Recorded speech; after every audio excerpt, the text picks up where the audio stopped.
Le cancer du col de l'utérus était ce matin au centre d'une conférence débat organisée par la Fondation Gaïa ici à Bamako. Une occasion pour les responsables de la Fondation d'expliquer aux agents de santé les modes de dépistage de la maladie.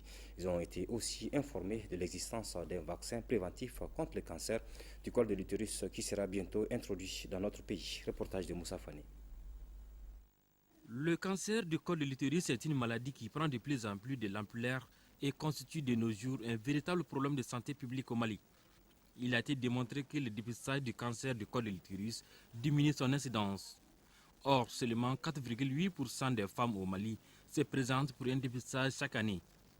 C'est pourquoi la Fondation globale pour l'immunisation contre le sida Gaïa a initié cette conférence débat. Nous avons lancé aujourd'hui la phase sensibilisation de la population contre le cancer du col. Donc c'est un projet Gaïa qui est soutenu par la Fondation Gates et c'est pour sensibiliser la population et les motiver pour se faire dépister.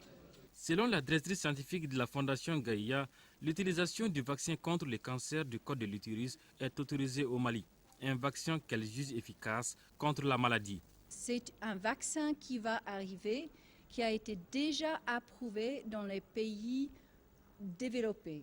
Donc il y a un manque de vaccination au pays de Mali. Ce vaccin, c'est un vaccin avec très peu d'effets secondaires, pratiquement rien.